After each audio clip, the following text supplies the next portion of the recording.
नमस्कार, मैं हूं कुमार गजेंद्र। जनपद ऑन द स्पॉट में आपका स्वागत है। हमारे एक दूसरे social media platform podcast with Kumar Gajendra में भी आपका स्वागत है, जहां आप हमें सुन सकते हैं। दिल्ली के अंदर आजकल अरविंद केजरीवाल के खिलाफ बहुत सारी चीजें चल रही हैं, क्योंकि घोटालों का अंबार लगा हुआ है।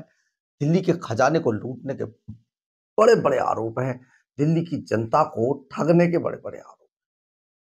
कुछ आरोप तो ऐसे हैं जो साक्षात खड़े हैं, जैसे शीश महल साक्षात है, ग्लॉस्टर गाड़ी करोड़ों रुपए की गाड़ियां साक्षात है, शराब घोटाला बिल्कुल साक्षात है, स्कूल घोटाला ट्रांसपोर्ट घोटाला बिल्कुल साक्षात है, डीटीसी 60,000 करोड़ के 60,000 करोड़ के घोटाले में दबी हुई है।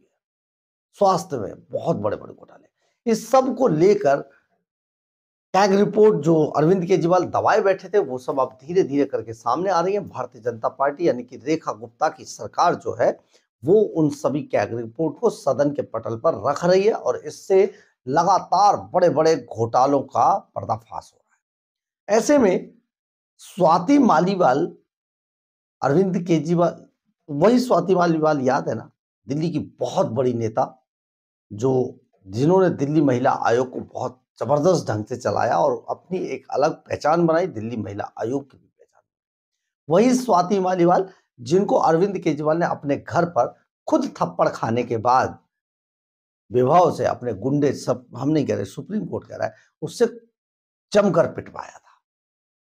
वो स्वाति मालीवाल ने अरविंद केजरीवाल के इन घोटालों पर तगड़ा हमला बोला है और यह हमला इतना जबरदस्त है कि उन्होंने अरविंद केजरीवाल को यहां तक कह दिया है, अंडरग्राउंड होने की जरूरत नहीं है, आइए और जरा जवाब दीजिए जनता को कि आपने इन घोटालों को कैसे अंजाम दिया था। दिल्ली की स्वास्थ्य व्यवस्था पर सीएजी रिपोर्ट के चौंकाने वाले खुलासे सामने आए हैं, जिस पर अरविंद केजरीवाल जी को घर से बाहर निकलकर जवाब देना चाहिए।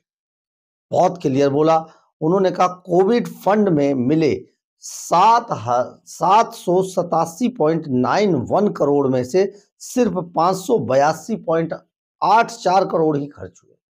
यानी कि कोविड काल में 787 करोड़ रुपया दिया गया था, जिसमें से 582 खर्च कर पाए। पूरी तरीके से अरविंद केजरीवाल ने खर्च भी नहीं किया। खर्च करते कैसे?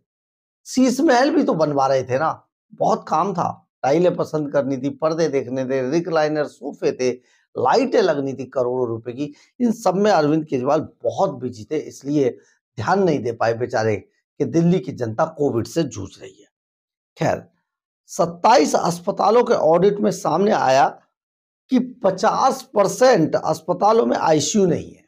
यानी कि दिल्ली के जो टोटल 27 अस्पतालों को इन्होंने देखा, ऑडिट में लिया गया और इसके ऑडिट में पता चला कि इनमें से 50% यानी कि करीब 12 से 13 अस्पतालों में आईसीयू ही नहीं है। आप सोचिए कि कैसे दिल्ली के लोग सरवाइव कर रहे थे। 60% के पास ब्लड बैंक नहीं है। मतलब 60% अस्पतालों का मतलब होता है कि कम से कम 20 से 25 अस्पतालों के पास ब्लड बैंक ही नहीं है। 8 अस्पतालों में ऑक्सीजन सिस्टम ही नहीं है। ऑक्सीजन सिस्टम नहीं है 8 अस्पतालों में। 15 अस्पतालों के अंदर शवगृह नहीं है। आप सोचिए, डेड बॉडी रखने के लिए शवगृह बनाए जाते हैं, वो ही नहीं है 15 अस्पतालों में। 12 में एम्बुलेंस नहीं है, एम्बुलेंस सेवा उपलब्ध ही नहीं है। और दिल्ली के अंदर कैट्स हुआ करती थी, अरविंद केजरीवाल ने उस पूरी कैट सेवा को बर्बाद कर दिया है।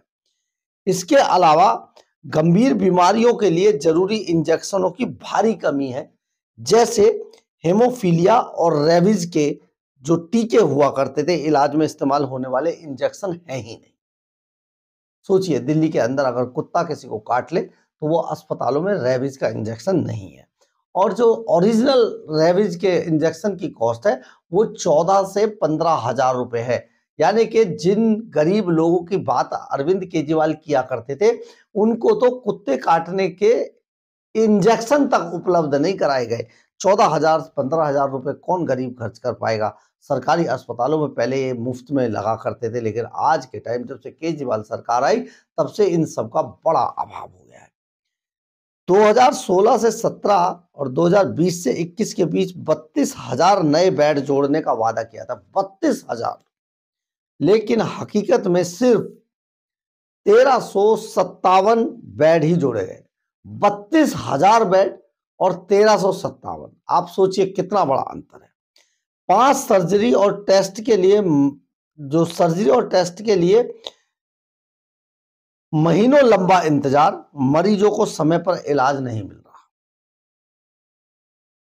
अक्टूबर 2022 से मार्च 2023 के बीच मोहल्ला क्लिनिक जाने वाले 70% मरीजों को 1 मिनट से भी कम समय के लिए देखा गया। 70% मरीजों को 1 मिनट से भी कम समय में देखा गया। आप सोचिए उसका इलाज कैसा हुआ होगा।